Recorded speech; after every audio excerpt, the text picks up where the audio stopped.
القصة بدات عادية ما بين راجل ومراتو. 10 سنين ديال الزواج، الدار، الوليدات، والناس كيعتبروهم مثال ديال العائلة المستقرة. لكن واحد النهار الراجل اكتشف بالصدفة واحد السر كانت مخبية عليه مراتو منه. سر خطير وخطير بزاف. الغريب في الأمر أن هاد السر ما كانش غير بيناتهم، لكن تخلط فيه البوليس، الجيران، وحتى وحدة من كبار العائلات في المدينة. من هنا بدات الخيوط كتشابك، والصدمة كانت كبر من أي توقع. شنا هو هاد السر، وكيفاش تفضح، وعلاش القضية وصلت حتى للمحكمة؟ القصة ديالنا غنبداوها من مدينة الخميسات، مدينة معروفة بالهدوء والناس اللي كاملين كيعرفوا بعضياتهم. وسط هاد المدينة كان راجل سمو يوسف، موظف عادي عايش مع مراته سمية. كانوا عندهم 2 وليدات صغار. الناس كاملين كيعرفوا يوسف كراجل مسؤول، كيخدم، كيوفر، وكيدير المستحيل باش ما يخص والو لولادو. سمية كانت في نظرة الناس المرأة المثالية، كتسهر على دارها، كتعاون راجلها، وكتبان دائما مبتسمة. واحد النهار يوسف من بعد ما رجع من الخدمة بكري، لقى الدار ساكتة، وليداتو عند جداتهم، وسمية كانت في الدار بوحدها. دخل بداك الهدوء اللي متعود عليه، لكن قبل ما يوصل للصالون سمع صوت غريب. ماشي صوت التلفازة ولا الموسيقى، كان صوت سمية كتهضر مع شي حد في التليفون بصوت ضعيف، كأنها ما باغا حد يسمعها. يوسف ما دخلش مباشرة، وقف حدا الباب وحاول يسمع، لكن الكلمات اللي سمع قلبوا ليه الموازين. سمية كانت كتقول ما يمكنش نكمل هكا، خاصنا نلقاو ضروري الحل، راه ما بقى عنديش الوقت بزاف، وخاصني نوقف قبل ما يتفضح كل شي. يوسف تجمد في بلاصتو ما فهم والو، مع من كتهضر، وشنو هادشي اللي خاصها توقفو قبل ما يتفضح. دار راسو ما سمع والو، دخل الدار عادي. سمية قطعت التليفون بالزربة وحاولت تبان طبيعية، لكن يوسف عينيه ما بقاوش بحال قبل. في ديك الليلة ملي نعسو الوليدات، يوسف بقى كيشوف في مراتو وهي ناعسة. الأسئلة كيضربوا ليه في الراس. شنا هو هاد السر؟ علاش مخبياه؟ ومع من كانت كتكلم؟ من تما يوسف قرر يبدا يراقب بصمت، بلا ما يدير ليها الشك.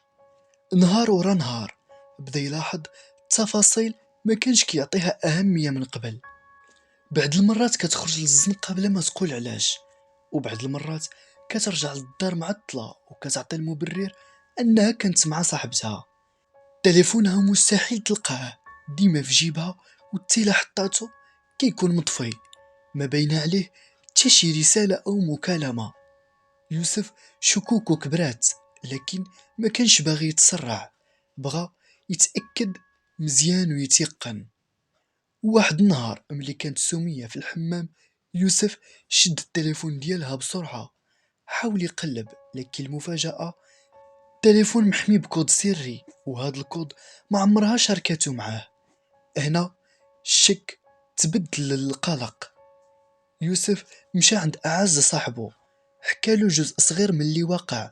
صاحبو نصحو: شوف أخويا، إلا بقاو الشكوك غير فراسك غادي يتعد بعقلك بلا فايدة. حاول تلقى الدليل، وإلا راه يمكن غير وسواس، لكن إلا كان شي سر بصح خاصك تعرف قبل ما يوصل بيك الأمر الكارثة. من هنا يوسف بدا يخطط باش يعرف الحقيقة.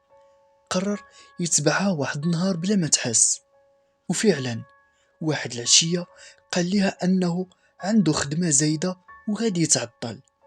دار براسو خرج، لكن الحقيقة كان كيتسنى غير اللحظة باش تخرج هي. فاش خرجت يوسف تبعها من بعيد، مشات لواحد الحي بعيد على الحومة. دخلت لواحد الدار قديمة كتبان مهجورة من برا. يوسف وقف بعيد كيراقب، كيشوف قلبو كيضرب. علاش مراتي دخلت لها الدار؟ مع من؟ وش كدير؟ وقف كيتسنى. الدقائق اللي دازو بحال ساعات، حتى خرجت سمية من الباب.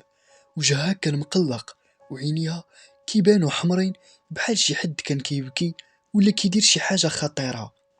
يوسف تبعها للدار، رجع معاها كأن حتى شي حاجة ما طرات، لكن في دماغه كانت عاصفة بدات. هاد الليلة يوسف ما قدرش ينعس، كان متأكد أن مراته كتخبي عليه سر خطير، سر عنده علاقة بهاد الدار القديمة.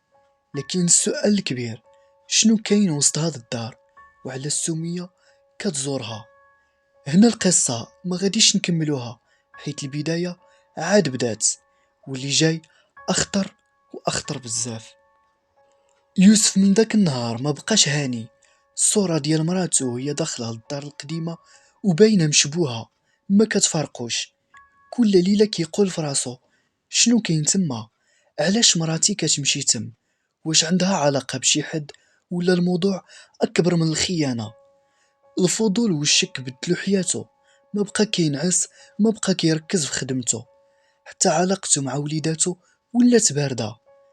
النهار التاني قرر يوسف ياخد خطوة جريئة، رجع مع الربعة من الخدمة، قال لسمية أنه غادي يخرج مع أصحابه للقهوة، لكن الحقيقة كان غادي يمشي للدار القديمة.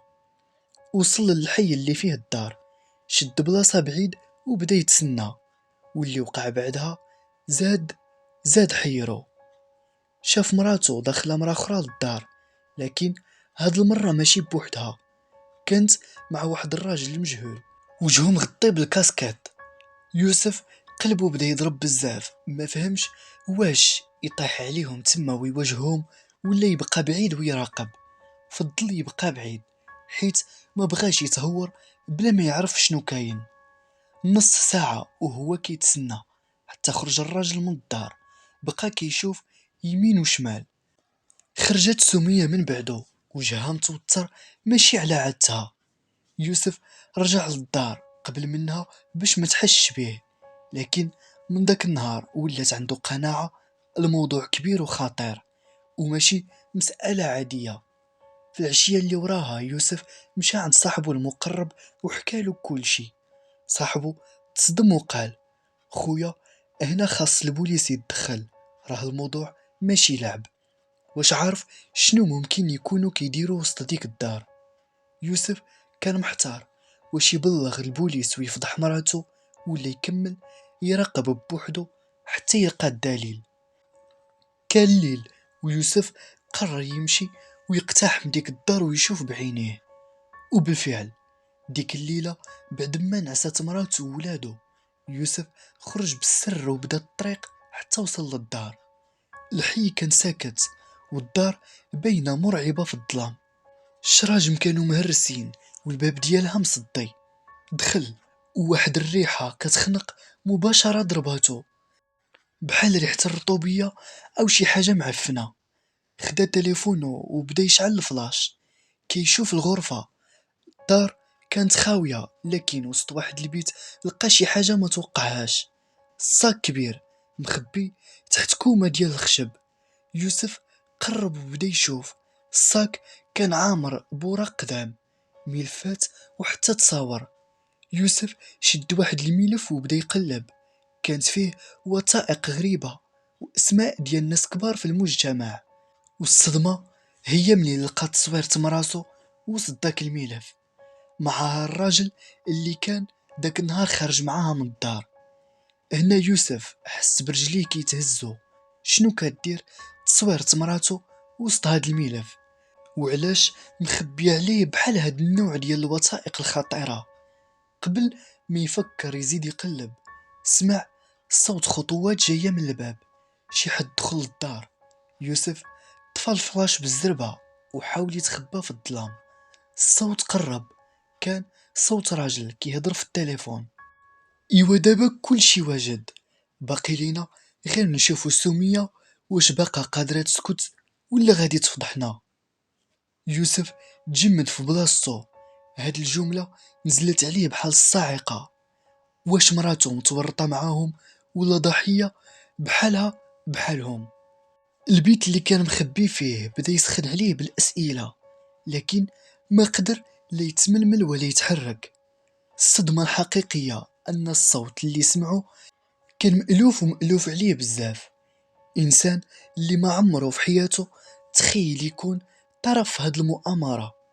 من هنا القضية خرجت من يد يوسف وغادي تولي أكبر من مجرد شكوك زوجية. هنا يوسف ما بقى عنده حتى شي شك.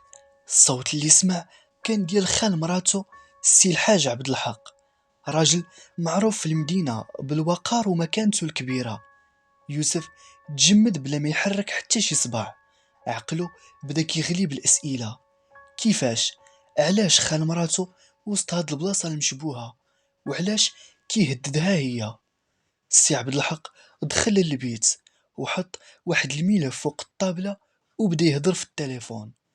ايوا دابا الوثائق كاملة عندي، غير خاصنا نضمنو سمية ما تحلش فمها.